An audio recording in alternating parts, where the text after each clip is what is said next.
Sir Patrick Scott Armstrong, the host of the Lone Star Plate podcast based out of Austin, Texas. Your setup looks legit, man. I like it. I appreciate you being on the show. Boom. Thank you, sir. Thank you very much for having me. Yeah, this is my regular podcast setup. So I figure if I didn't show up with like a legit looking setup, they'd be like, who is this host? Right? Like I just figured I had to.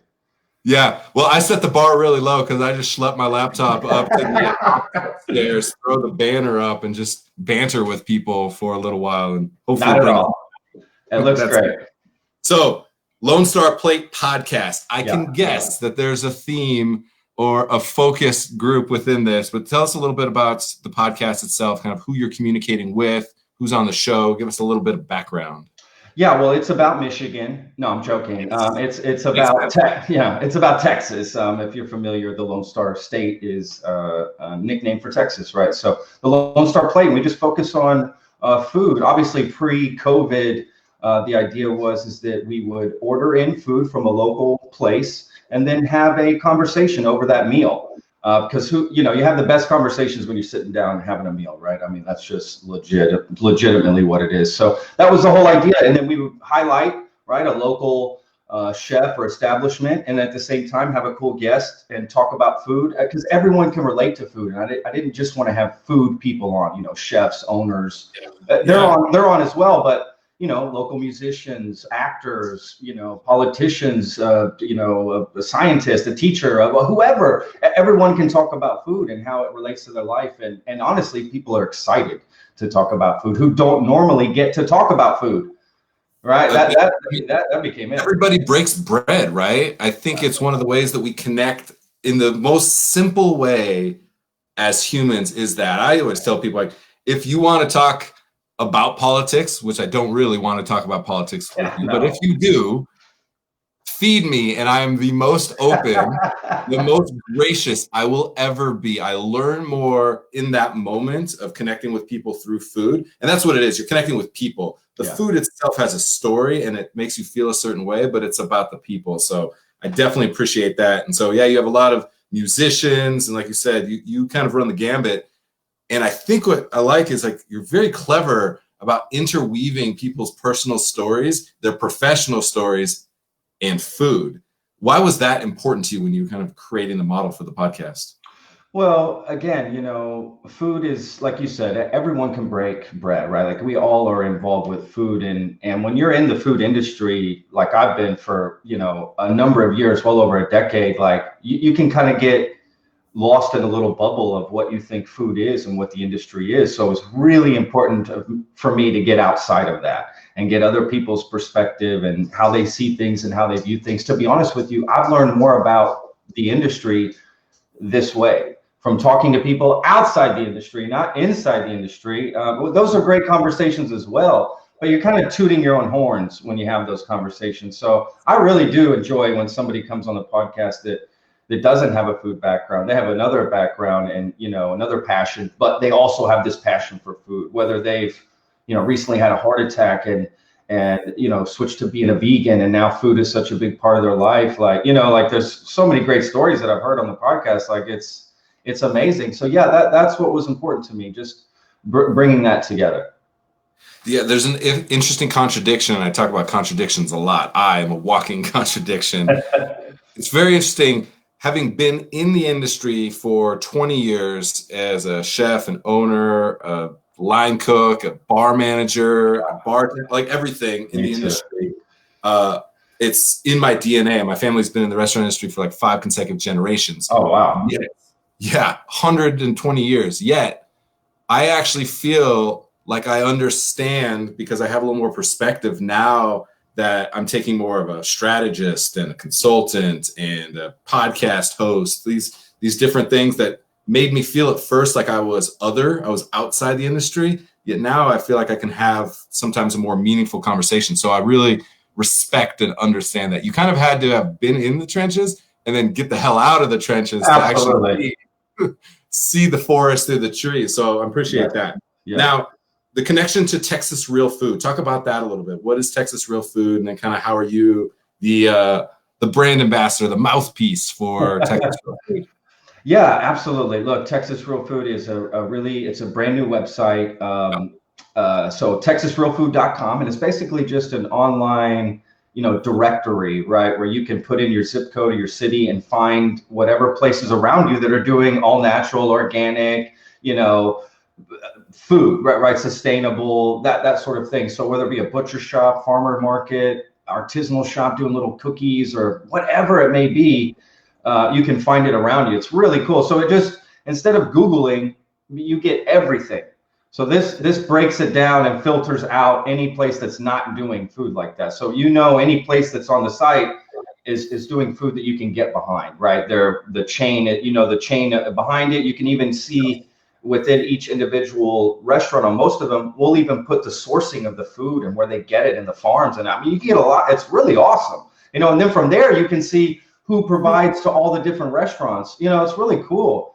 So there's different resources on there, recipes, videos, what the podcast as well, any sort of resource that'll help you with Texas of that sort of style of food, all natural, organic, sustainable.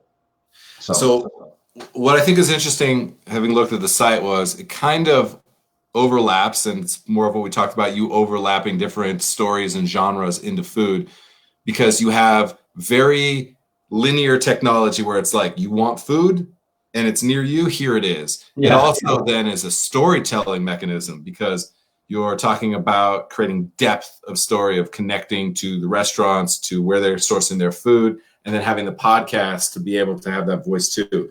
Why was that important rather than just having a directory? Sure. I think it was just another opportunity to, add another facet, right, to the information you can get about this culture of real food, right, and what that means. Because we dive deep into that on a lot of these episodes of what does all natural mean, what does organic mean, what do these things actually mean. So there is more of adding a little education as well to it. So again, you can just go to the site, and the site is still in working order. We're still working with places all over Texas trying to get information from them. So as you go through the site, you'll see there's still some things that it's a work in progress. Basically, it'll always be adding and taking away, and as new places come in and go out and that sort of thing. But yeah, it was mainly just adding a facet of education to it, make it as dense as possible, right? The more resources, if you will, you can add, we just felt it was a better addition to the site, to bolster it up and whatnot. When you think about the restaurants, the producers, the farmers that are behind these products, that are the vehicle for those products, getting them into the consumer market, into the communities, all of that, who are they? Like, who are these people? And more so, what do they mean to you, and kind of why it's so important for you to be able to champion for them? Sure. Oh my God. I mean, they're everything, right? Oh my God. They are the industry. Like, without them, there is nothing. So there, I mean, it's like, it makes no sense to not do it. I mean, look, what are you going to highlight Cisco's product catalog? Like, it doesn't make any sense. So yeah, the farmers, right? Like, they are everything. And especially in Texas, Texas is such a big state, and the farming culture here is so massive. It's super important to get their voices heard. A lot of times they just don't, they almost don't feel like a part of the food industry in a lot of ways, right? They kind of feel like outsiders, and I can see why they feel that way, the city boys, right? Or whatever they want to call it. So I think it's important to highlight them and get their voices heard. And really, to me, it's about shortening the connection between the farm and the restaurant, right? The less hands you can have touching all of that along the way, to me, is the ultimate goal for the industry, and keeping it as local as possible. That's something I learned when I lived in Spain, and working in Spain in restaurants as well, was the chain of the food was so small, and everything was so local, right? When you were I lived in Granada, for instance, like, every little place was the beer there and the wine there and the food there, and everything was just remote, and everything you went in Spain, right? I did the Camino, which is a pilgrimage. So I I walked like 500 miles in Spain, and every little town you stopped in was completely different, right? Yep. It's not like they're giving you their food, and I think we need to get back to that here. Yeah, my in-laws did that trek, and they had nothing but amazing things to say about Really? it there, having not traveled there myself. So it's very interesting. We use the term local a lot. In places like Spain, they don't use the word local. It just is matter of fact. Of course it's local. Where the hell else would it be from? Exactly. And when you say the wine, the beer, the squid, or like the little clams, like the canned clams, stuff like that, it's that guy right there. No. The guy at the end of the bar, that's the guy who makes it. Yeah, totally. That connective tissue is super important. So I want you to tell me about a farmer, a couple farmers. I want to give you a little personal anecdote to kind of warm you up for this. So we had Eric Skokin on, who's a chef, owns 2 restaurants, has a farm, and had to pivot because his restaurants aren't open, and most of the produce and their mulefoot hogs and their lamb goes to their restaurants. And then the farmers market's not open. They opened a farm stand, and it's going nuts. They also bought a 1950s ice cream truck and are driving it to different neighborhoods of the Boulder, Colorado area and dropping off produce for people and provisions and things like that. That's a fucking hero in my mind. We call them unsung hospitality heroes. Like, they are so important, and we kind of forget. Right now, we're so focused on restaurants, we're forgetting about the farmer. Sure. Who's somebody in Texas, in your neighborhood, that is that person, is like just somebody who just makes shit happen and brings food to the people that we could highlight for a second here? That's a farmer? Somebody that's a farmer? Yeah. I don't know if I know a specific. Well, you know what? That's not true. I'm actually about to have this gentleman on the podcast this week. His name is Jordan Green. He's with Farm Builders .USA or .us, excuse me. Excuse me. Not a COVID cough, by the way. He's good. Yeah. So, this is somebody that helps people, get a farm going if you want to get a farm going, or save your farm if you're having a problem, that sort of thing. So that guy, I feel, is super important. He's been going around and helping a lot of different people, right? Getting the word out. And this is an advocate. This is somebody really pushing, this is somebody that's trying to make that connection, like we were talking about earlier, from the outsiders to the insiders, right? He's trying to be that bridge between it. So I definitely highlight him. And one other, I want to highlight a company that works with farmers here in Texas. They're called Farm to Table. They're the biggest company here in Texas. They provide to all the best restaurants in Houston, Dallas, Austin. Any best restaurant you name, they get food from them. And because what they do is work with all the farms in Texas and bring them all together to one distributor, and that company buys it and then gives it to all the restaurants, right? So they're amazing just for that reason. They help, give a voice to all these different farms here. And the co-founder, Sam Lash, has done an amazing job, man, of keeping that together, keeping that system together, because when this went down, he got phone calls from farms all over Texas of what are we going to do now? Because he said they took a 90% loss from like the weekend, right? Monday's the biggest ordering day, right? You've had your weekend, right? You're ordering on Monday for the week, blah, blah, blah. Probably have one coming on Thursday, whatever. Every place is different. But so he said that Monday, right after the lockdown, he's like, dude, it just, everything dropped so quickly and we didn't know what to do. And they made a lot of pivots, man. They took care of their employees. They took care of the farmers. This guy just was working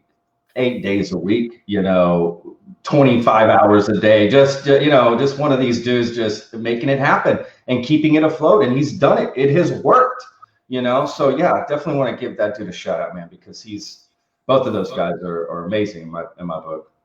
Yeah, it's important to have people that are allowing the farmers also to stay on the farm. Farmers a lot of times don't speak the language of restaurants. They don't necessarily want to go. Yeah, exactly. They don't want any part of that. They want to have their fingers in the soil. That's what they're meant to do. So I think it's important to still keep those lines of logistics and transportation and access short, to your point, yet to make sure that they have some voices and some people out there hustling for them, which is, I think, super, super important. Let's talk about restaurants a little bit. So it was important for you to take your guests, if they are a part of that restaurant or not, to the restaurant itself.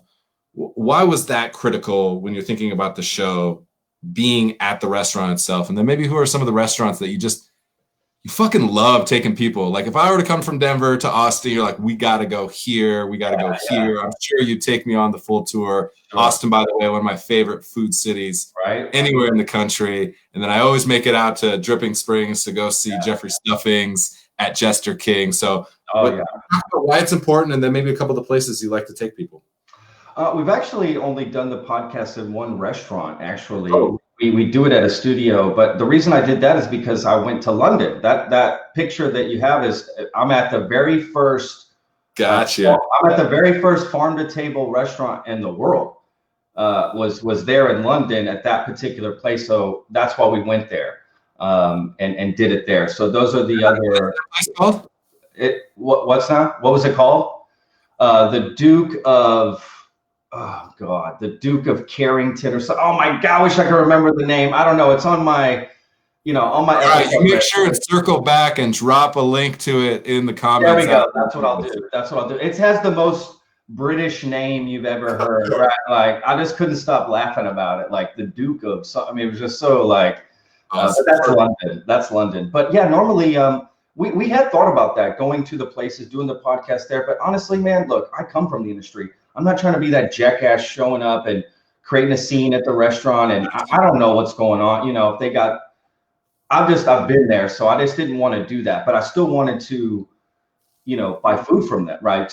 You're ordering food, bringing it to the studio. Exactly. Gotcha. Okay. Well, then in that, what are a few of the places that you like to order in? Because now I'm very interested, because in this moment of COVID, when curbside, when delivery is so big, I know a lot of restaurants have struggled with the pivot to improving their ability to deliver food.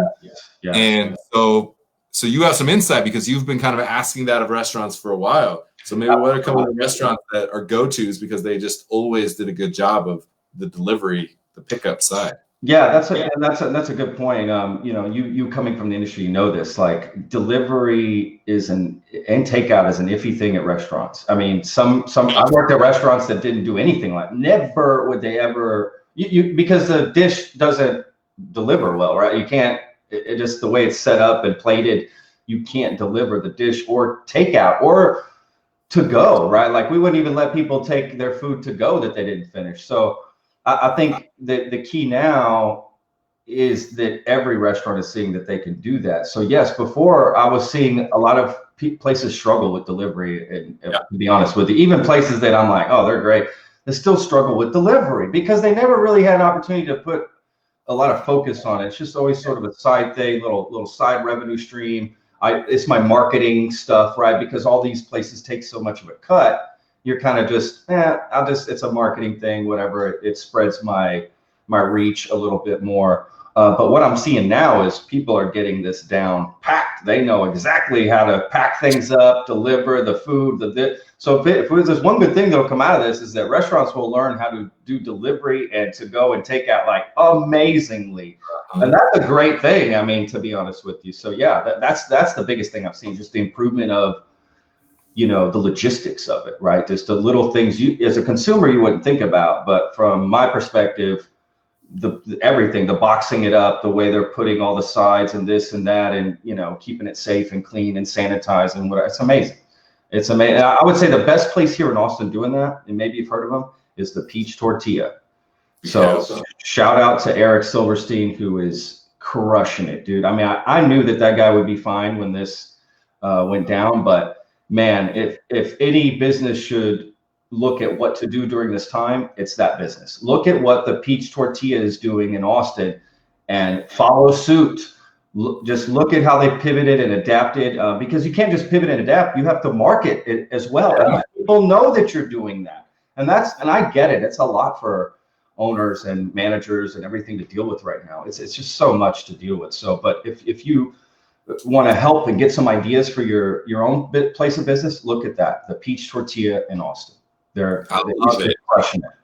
I love hearing that. And you mentioned a couple things. There is purely the internal logistics of figuring out how the hell to put your food into to-go containers, which seems like, what do you mean? You just pick up the taco, you put it in Exactly. there. Yet a lot of times, like, it's soggy, it's cold, it's Yeah. this, it's that. By the time it gets back to your place, you've seen a lot of people deconstructing the Exactly. dishes, Yeah. kind Yeah. of finish them. I've even seen a couple like funny videos where like, here's how you plate my dish at home. Take out of box, garnish, like whatever. And I love that banter that you create another line of communication. And then you talked about the marketing of it. This is important as somebody who's using their voice, their brand, their message all the time. Opportunity challenges that you see within marketing in this time, restaurants that are doing well. You mentioned peach tortilla. What specifically are a couple of the things that you see that are getting across all the white noise? Yeah, that's a great point. Again, it's about having a clear, concise message of your hours specifically and what you're doing to protect against this. That's a big thing that people are concerned about. Look, me and you know the industry, so we have no problem ordering food and supporting this and that. You got to remember, normal consumer is still concerned about safety and the virus and this and that. So from that standpoint, your business really needs to push that fact home that you're taking all the necessary precautions. What are your steps? What happens when I show up at your place when I order? How do I order? You know, that's the key to the marketing. And just constantly hitting people on all your social media stuff, right? You know, Facebook, Instagram, whatever the kids are using, you know, get it on there, you know, push it out consistently and show different dishes, show different ways, like you said, deconstructed meals, you know, cook it yourself, family packs. You know, Peach Tortilla did something clever at the beginning. They were doing toilet paper rolls with every order, right? It was just smart. Be smart. Do things that are going to get people's attention through all the noise right now, because there is a lot of noise even with everybody wanting to do delivery and to go. So that's it. You know, just a clear, concise message, your hours, what you're doing for safety, and, you know, some specials, add something to it, you know, good clean cut images, not to get too detailed, but right, that helps. And just a simple, clear message, right, of what you're doing, and you're going to keep people safe. I mean, I think that's what people want to hear. Yeah. I like the balance that is needed to strike between being very serious in the fact that we are taking precautions and measures to make sure that you are safe, that we are safe, and at the same time striking a chord with a little bit of levity and allowing people to laugh a little bit. And I've seen the places that are doing that well. They're like, we take this shit seriously. You're going to be okay. We're going to be okay. And we're going to make fun of this and ourselves and whatever we're doing, because people need that. They're like, all right, I feel confident. And they just broke the tension that is consuming me right now. So I definitely appreciate that. And the Peach Tortilla has always kind of done that. That's they have a great point. always taken themselves seriously, their product seriously, but not themselves seriously. I think well, you get your message will stick more when you add a little humor to your message. It's just, I mean, psychology or whatever. It's just how it goes. And again, I can't praise Eric enough, man. He's someone I've looked up to for a long time. You know, when I had my food truck here in Austin, Boca, you know, he's just someone I looked up to when I ran the business. You know, of who is this guy and what is he doing? And, you know, they play that balance card just so well. Like you said, serious, little levity. It's great. Yeah, you're right. It's awesome. Yeah, Peach Tortilla, definitely check them out as a roadmap for some best practices if you're a restaurant or if you're on the consumer side, to have an expectation of good banter, quality messaging. I appreciate it. Any other places you want to give a shout out for before we get into playlists? And I'm really pumped to get your playlist stuff because I know how important music is to you. Austin being one of the music scenes anywhere in the country, in the world. So, but before we get into playlists, any other places that you're just watching right now that you want to highlight as somebody whose job is to highlight Texas, to highlight Austin specifically? Yes, there's a place in Dallas called Sloan's Corner. My friend G. Kang is the chef there. He used to chef for Stephen Piles there out of Dallas. They're another place that's just doing an amazing job pivoting and providing meals for out of work hospitality workers, right? That not even necessarily their restaurant, anybody, right? They just, from day one, that dude made just an amazing thing, right? I'm so proud to call and honored to call that guy a friend.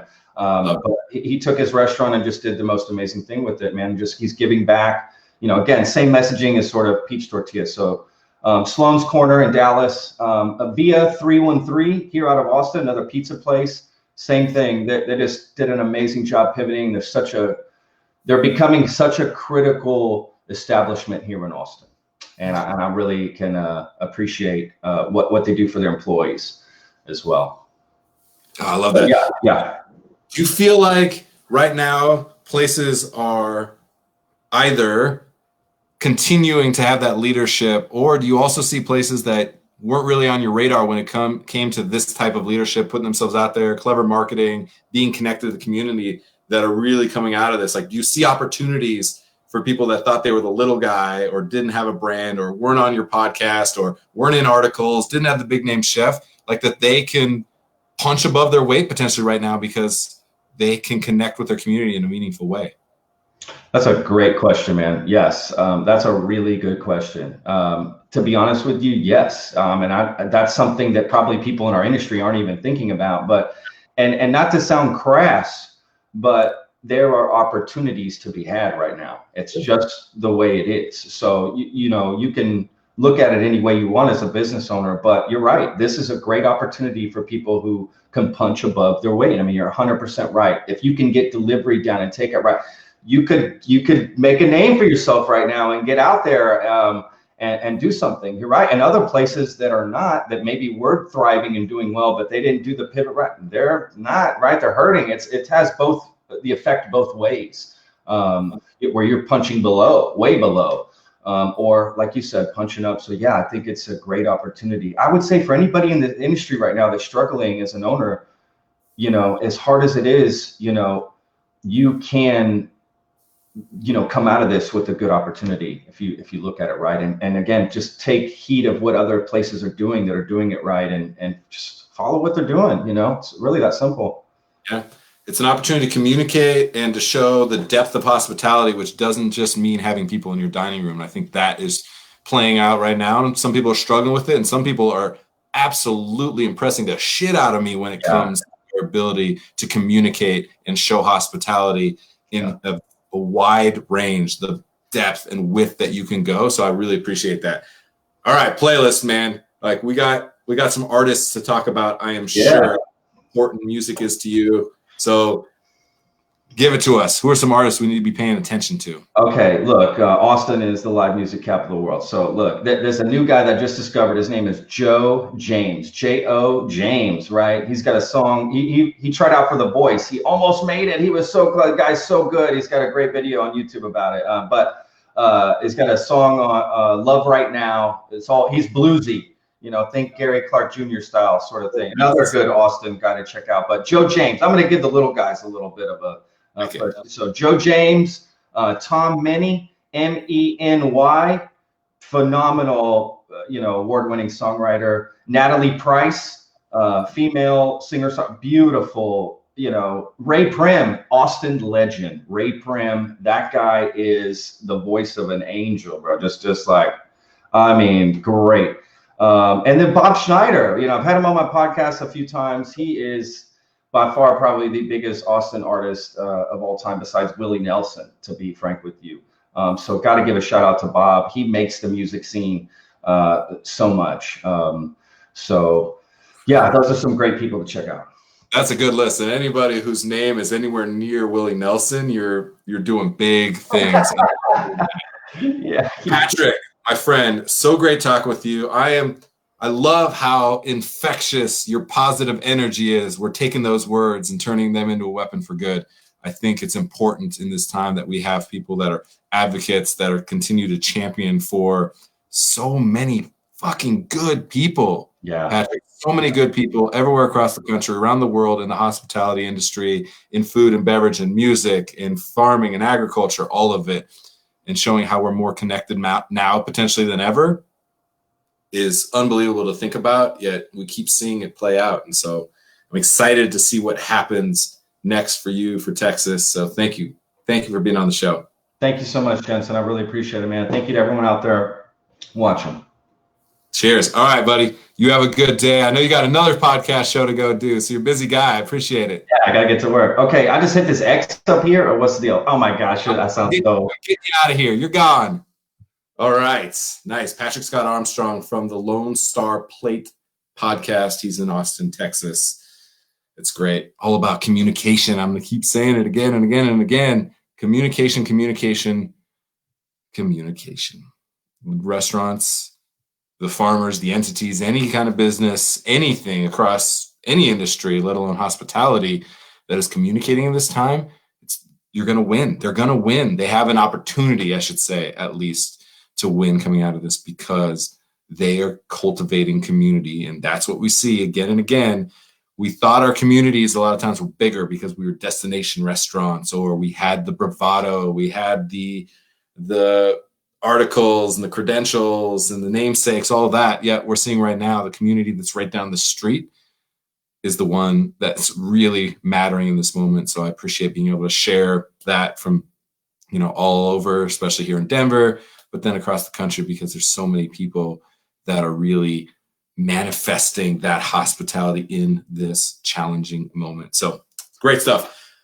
30 minutes from now, check back in. Eric Rivera, chef owner of Ado in Seattle, is going to be on. He has been on the full podcast. Amazing. Got to talk to his R&D chef, Paul Foucher, as well, one of his unsung hospitality heroes. He was the very first guest on the live, and that was 6 weeks ago. Can't believe it's been that long. It feels like a year ago. We're going to have him back on. He just penned a op-ed in Eater that was really jarring. I think it sparked some great conversations, and it challenged some preconceived notions, and we're going to unpack that a little bit. So check back in for that. Tomorrow's episode, I have Gretchen and Taylor from Prim Communications in Denver, Colorado. They're doing some amazing work as communicators, but also with the efforts of feeding Colorado heroes. And we'll talk about that a little bit tomorrow, noon Mountain Time. All right, everybody. Appreciate you. Cheers.